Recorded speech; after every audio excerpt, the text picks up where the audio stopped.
Hello, my sweet crafty friends. Let's make a cute, vintage, primitive Christmas angel using an empty creamer container and some quilter's batting that came from Hobby Lobby.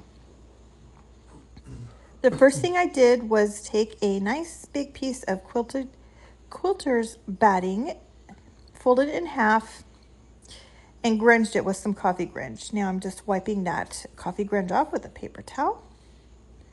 We're going to put this over the top of this just to make sure it fits. I probably should have just done that in the first place and then grunged it, but it is what it is.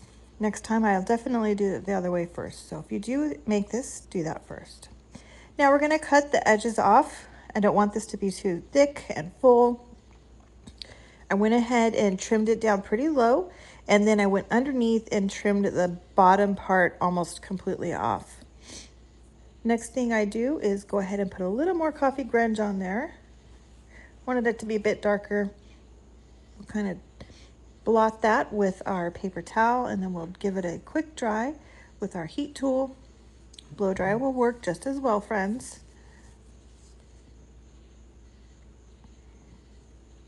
I decided that I'd just go ahead and take that plastic wrapper off. It's not really going to be seen, but I decided it probably was an okay thing to do. All right, now we're going to take some fabric. I have some cute homespun fabric.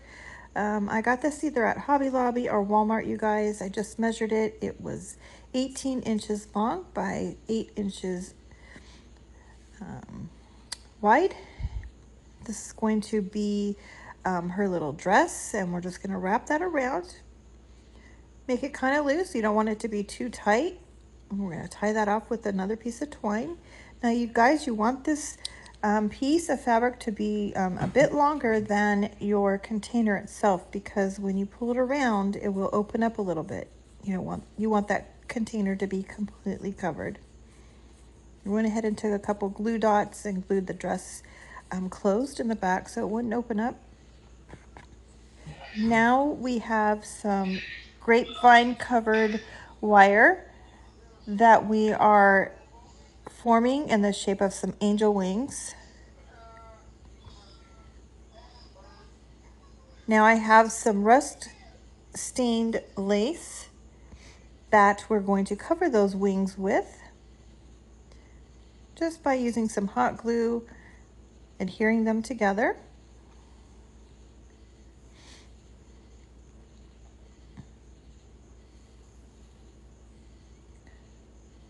Make sure you have a little finger protector or something to touch that with so that you don't burn your fingers on that, you guys. Now we're just going to go ahead and fold it and do the same thing on the other side. Now I didn't make this wire perfect. Wonky is just as good.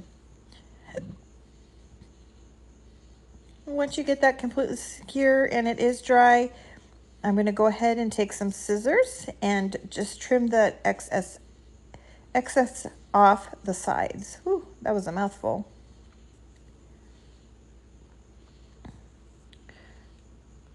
Make those little wings stand out. All right, right there in the middle, I'm going to take a piece of twine and wrap it around, make it nice and tight.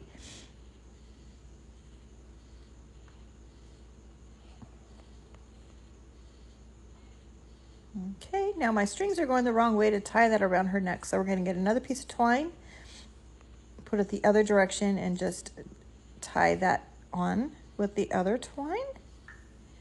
And then we'll wrap that around her neck, get it nice and tight.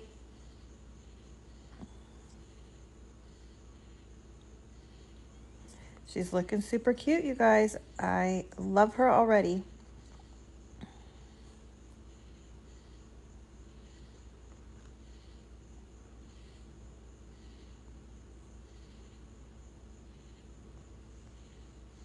All right, now I have a nice big rusty bell. Got this at Hobby Lobby. This is from my stash from last year, you guys. They should be coming out. If they're not out already, make sure you get a good, nice stock. Okay, now I have an extra piece of little Sherpa from another project that has been grunged up with some coffee. Sherpa can be found at Joann's. We're going to tuck a little piece of Sweet Annie in there. Now I have a nice piece of muslin that's been coffee stained, and I'm going to stamp the word believe.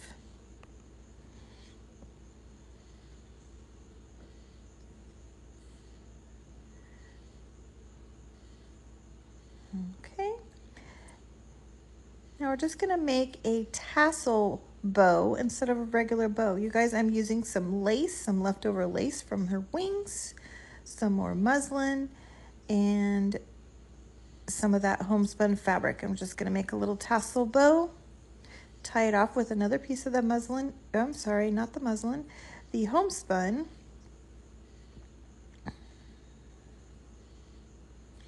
Now I have a piece of brown paper that was stained, grunged up with some coffee, and then baked in the oven that we're going to stick behind the little bow tassel. Give it some extra character. Oh my gosh, you guys, look at how cute she looks. All right, let's just add some buttons onto that paper just to kind of help it stand out a little bit more. Embellishments are always nice, friends.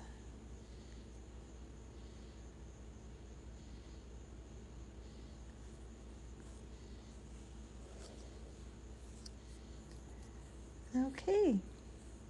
Now, we're just going to glue that Sweet Annie down, make sure it doesn't fall out. And let's see, I think she needs a halo, you guys. I have a nice long piece of that coffee grunged muslin. Just going to kind of bunch it up in a little, halo type shape. Kind of almost looks like a bird's nest. Got it in a shape, and then I took some of the ends and kind of wrapped it around each other. And then we'll just stick that up on top of her head. Glue that on down.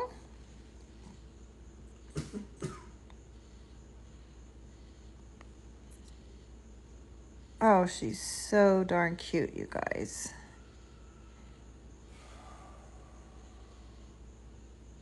All right. I hope you love her as much as I do. Thank you so much for watching. If you enjoyed this, give her a sprinkle for me. Love ya.